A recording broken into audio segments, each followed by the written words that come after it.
Hi, everybody. I'm Liz, And I'm Rob. and together we are Liz Liz and and Rob. Rob.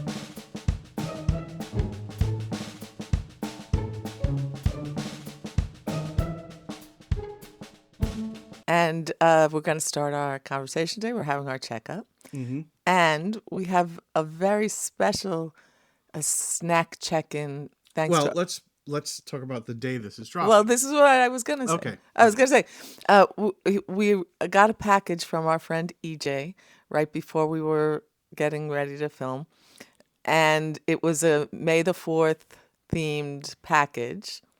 In additionally with a specialty that he wanted to share with us for our podcast. So the tea we'll be having, thank you, EJ, is a raspberry leaf tea that we will be drinking. And the special snack, we're sharing a special snack, is, Rob, Grogu gummy. a giant Grogu gummy. Right. So that's our secret snack was actually not uh, hatched up by either one of us. No, it's secret from EJ. So Yeah. that's our secret snack for the day, Grogu gummies. And later, I will be reading The Princess Diarist, also from EJ by Carrie Fisher. So thank you Wait, for I'm sorry. Later on the show or no, Oh, no, later today. Later, if you want and me to read a I'll passage, be reading from the McCarthy hearings a little later as well, just to make the show that much more exciting. so anyway, Yeah. that would be exciting, and timely. Mm-hmm. All right. Anyway, so we will have our secret Grogu snack. We will drink our raspberry tea, and we will have our ketchup. So so it is All a right. Star Wars themed day. As for Star Wars, I am wearing the T-shirt of one of my favorite groups from the Star Wars universe, the Wu-Tang Clan. There you go. So let's have our check-in. Mm-hmm. I don't know. I had a really great tea party this day, but I wanted to start with if there was anything you were working on this week that you felt you want to catch me up Oh, we on had a or lot our of friends up on. we had a lot of good, fun stuff. We shot our friend TJ Kiss, not EJ. TJ is has been directing an indie film, a horror comedy called Necromance. So we've been helping it out on that, and we helped him shoot this the past Monday and Tuesday. He had a couple of shoots. One was at his home. The other was on a farm all the way out in Stony Brook, which is a lot of fun to shoot there. It was exhausting, but a ton of fun to shoot. A lot of problem solving, and worked out for the best. And I think that's that. And then Monday we recorded a wonderful episode of my other podcast, the Stab Your Road podcast. Oh yes, I wanted to say more about Yeah. that because we were going to catch up and we didn't have a lot of time. So I Mm-hmm. said, yeah, why don't we catch up together? So we had a special guest on. We actually had a couple of. We had a bunch of guest hosts, but we had a special guest on the show who was returning. Actually, she came on last year. Her name is Jill Sholin, and she's a wonderful actor. The horror community knows her from a movie called The Stepfather. She was the daughter in The Stepfather, and a movie called Popcorn, which she was the lead in that. And so she came on to initially talk about Popcorn. We had some special guests on. Our Sonia Harcourt, who is our co-host, who for the Stabby Road, led the group, and it was an all women group this time. So it was Diana Porter and Lindsay Serrano. So they had an incredible 2 hours. We usually do 45 minutes to an hour, and they did 2 hours, and it was so amazing that we're going to split it up into two parts because it was just incredible. And I think the conversation could not have happened at all if it was me and Joe and Josh and Sonia talking to Jill. That's what happened last year. We had a wonderful time. We had an amazing discussion, and Jill's a fantastic person to talk to. But the direction it took in terms of talking Yeah, about you say more about that. women in horror and women, and it went from women in horror to women in movies to women in the entertainment industry to women trying to get through the world, and it was incredible. I strongly suggest you listen to those because I'm really excited to listen to yeah. it. So that actually the first part will drop this Thursday. So this is Sunday, May 4th that you're gonna get this. Yeah. But the part one will drop this Thursday, and part two will drop the following Thursday. Yeah, I'm really excited about it because obviously you were recording it in space close to us, but because everyone was on, I couldn't hear the sound, but I Right. was Yeah. watching your reaction and your response to it was so beautiful. Mm-hmm. I was sitting in the next room, Yeah.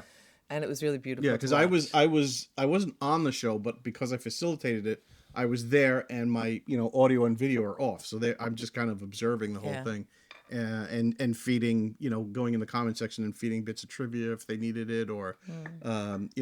if they were stuck in any information, I would just feed it in like that. But I was really just working under the hood, Yeah, I love and that. it was just observing the whole thing, and it was just incredible to watch. That's beautiful. Yeah. Yeah. And my week Wednesdays, some of you who follow us and know that my Wednesday nights from October to the beginning of May, I have the Coming Home program. The Coming Home program is founded by my friend Dawn Ravella, and it's for people who are re-entering from incarceration.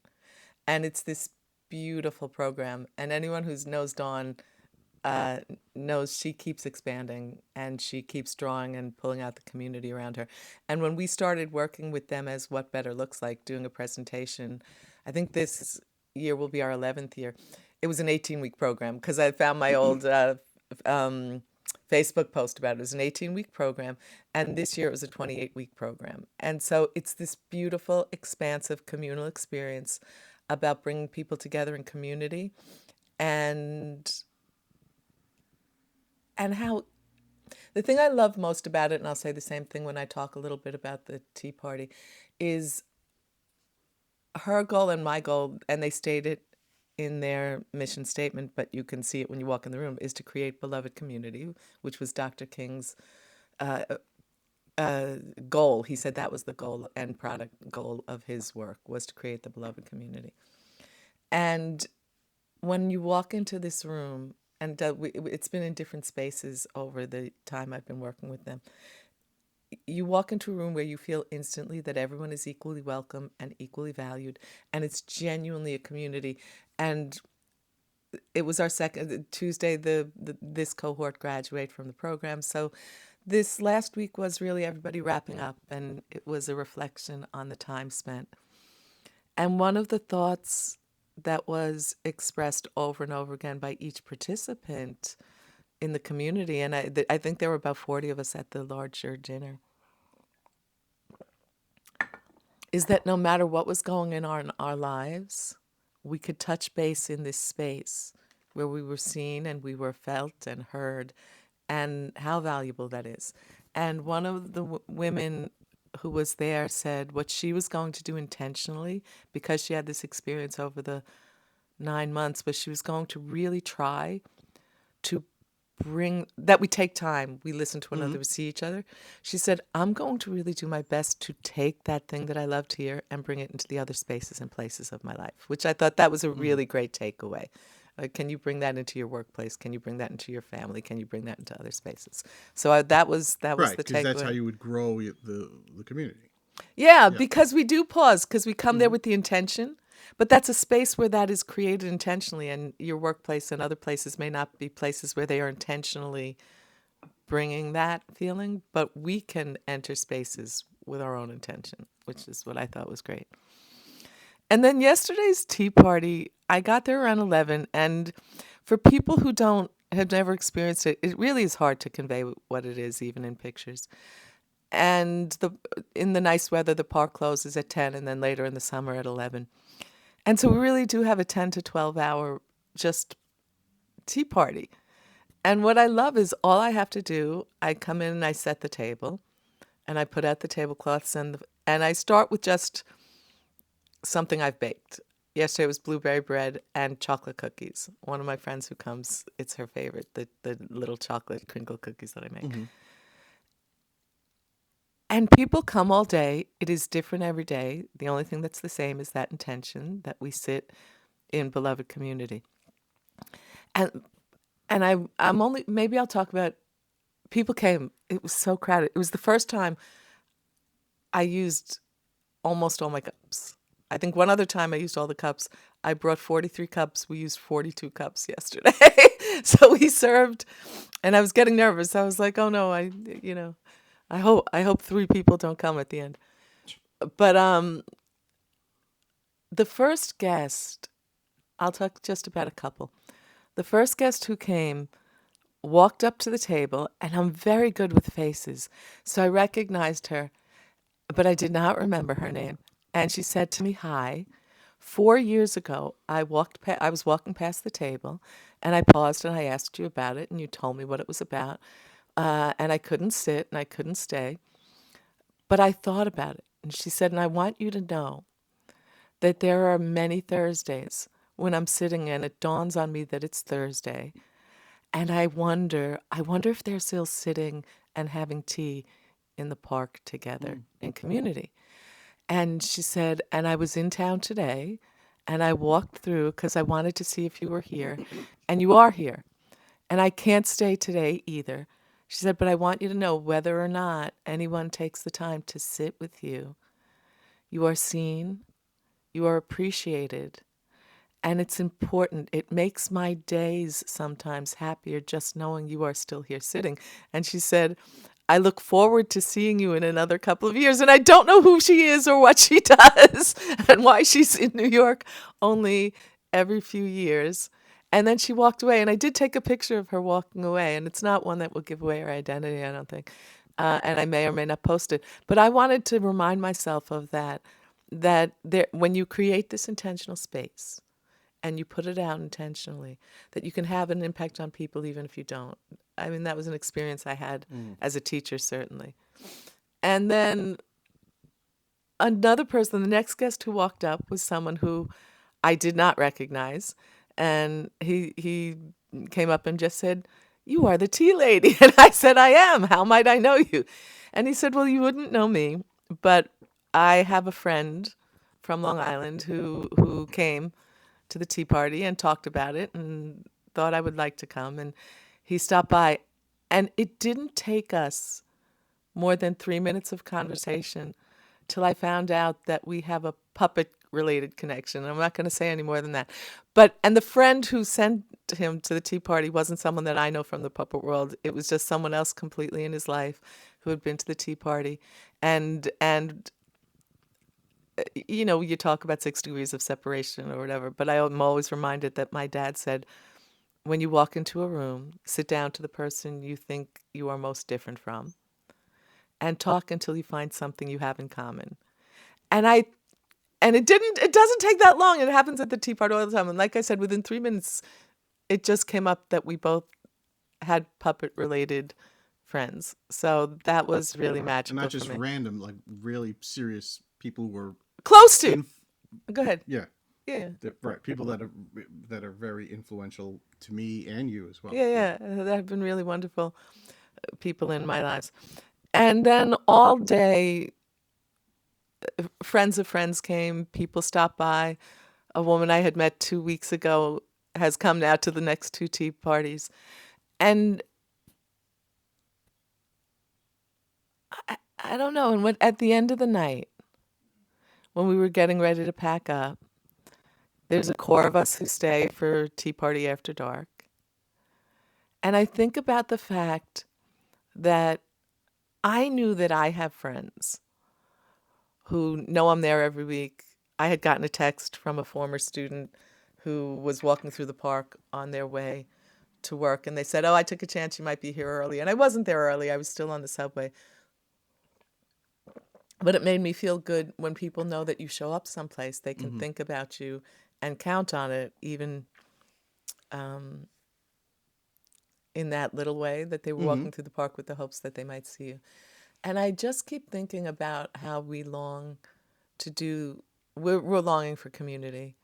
And I see how beautifully, if we want to weave this all together, how you do that on purpose with the film community. And whether it's the whole family coming together to say, we're working on our projects, we're also going to get together and work on Mm-hmm. TJ's project, or we're going to work on EJ's project, or whatever.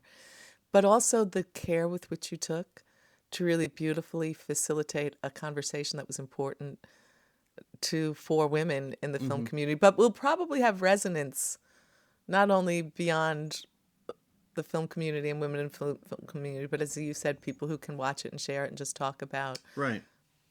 Yeah, what they have to say I in the think for me, wider conversation. if there's any success to it, is that if it starts a conversation. Yeah, Yeah. and that's what I keep thinking. And I think if what I would hope to do here, and I know it started out as our little check-in, and we have our little ways we run this. But I think the wider conversation is how can we intentionally develop community in a way that people can thrive, right? And in some ways, when you said these are women who came together originally because what they had in common was that they're all women who have worked in the field making horror films. Hmm. But that's your entry point, right? Like for Right. me, the teacups are an entry point. But what it gives you this space to do is talk about how can we show up for each other? How do we build infrastructures, really these little structures that we can create in our daily lives that make a difference to people? And it I was going to say it doesn't take a lot of effort. It takes a lot of effort to do your podcast. It takes a lot of effort for me to set this up. Hmm. But it doesn't take any more effort. It takes effort to build community, but it doesn't take any more effort to build beloved community. And it's just really about setting that attention. And it's a theme you're going to hear us come back to as we Hmm. talk about our catch ups, because this is one of the things that we do most intentionally, our Right. work. But I love that. What I love is that more and more the kids are grown. And so our lives are more. When the kids were little, a lot of our commonality was around the kids and what we did as the kids and things like that. But what I love now, and how the check-in has become even more meaningful, is all of us are going in our separate ways in a lot of ways, going, doing our things and taking care of things. But we have that common bond. We have that common theme. And I like that we're going to take this time to intentionally come back together, check in and say, how are we still being true to these things that we value Hmm. and these things that we have tried to pass on to our kids and to the communities in which we're involved. And so I'm really thankful for this Good. Me and for too. you. Yeah, I am. All right. Now, I know you wanted to do, as we do our quick checkout, because this is May 4th, you wanted to, Right. Last week we did how well do we know each other trivia. yeah. But I figured this time we can do. And first off, before I get going, I want to do a little old man yells at cloud thing, and you know what I'm going to talk about. As an I OG don't. Star Wars guy, okay, I do know what you're gonna say. May the 4th is like a hallmark made up holiday. Well, Anyone who's been to Star Wars day one knows that the actual Star Wars day is May 25th. May 25th, 1977 may was the the day 25th be with you. exactly. That was when that was when the movie dropped, and then May 20th was when Empire dropped, and then May 23rd was when. So May 25th is actually Star Wars Day. All right, there was some Okay, my marketing friend. guy that said, "Oh, May the 4th sounds like May the Force be with you. Let's go with that," and then they went with that. As well, we should. Go So ahead. we are celebrating that now. But I just needed to gripe for 2 seconds. Yes, you did, my All friend. right, so I'm gonna do you don't. I'm just gonna give you Star Wars trivia. Okay. I mean, you can give me Star Wars trivia, but I'll probably No, answer it. no. Okay, all right. I'll start off All with right. These make me nervous. You know that. yes. Okay. How old is Yoda? I mean, when 800 years old you are. You're very close. It's actually 900 years. 900? Yeah. Well, 900 years you are. All right. Okay. How old is Grogu? I have not seen any of The Mandalorian. Okay. Grogu's an infant. He's only 50 years old. Okay. Okay. What's the name? He's very well preserved. I think we probably shouldn't open this. No, now. I know. Okay. And I didn't realize before there's also like a mini gummy right Yes, so I here. figured I you'd don't get know what that is though. you'd get big Grogu and I get little gummy. It's a one-eyed frog, I think. He looks like a little one-eyed frog. Okay. Oh, because he eats like those little frogs from the planet. Yeah. Oh, okay. All right. Okay. What is the name of the ice planet from The Empire Strikes Back? Hoth, right? Yes. Oh, all right. That was too easy. I know. Oh, okay. But All right. all of them were easy, and I missed I them. can get harder if you want, but No, just give me two okay, more. I'll give Two you more. I'll give you another Empire Strikes Back one. All What right. does those big giant walkers They're called AT&T, AT AT-AT at walkers. Yes. Walkers. What does that stand for? All terrain attack transit. No, I You don't, were you I were don't know what that. you were shockingly close. No, what did I? It's Why would I? all-terrain armored transport. You were That makes shockingly so much close. more Yes. sense. Okay. All right. Okay. All right. All right. And what else? Okay. We'll stay with The Empire Strikes Back just because Thank you. I know you've seen it like a million times. It's the only one I Yes. watch. Okay, go ahead. What was Han Solo frozen in? Carbonite. There you go. Yeah. All right. All right. Okay. So that is our special Star Wars May the 4th Be with 25th to you. you. Be with you. Yeah. And thank you guys. And also for, 2 days later is Revenge of the Sixth. Yes. And I'm not making that up. We don't have to do Sith trivia, do we? No, we're not Okay. doing Sith trivia. All right. So thank you for checking in with us. And as always, I'm Liz. I'm Rob. And I love you. And also, before we do our goodbyes, don't Yes. forget, if you like this video, please, please, please give it a like. And if you aren't already, please hit that subscribe button. That way you'll get notifications whenever we drop a new episode. I always forget if you to wanna say that. do that. And you can share it on Facebook and Instagram You can find us on Facebook, Instagram, and TikTok. Okay, everybody. And I think that's it, right? Okay. I All love right. you. I love you too. Mwah. Bye.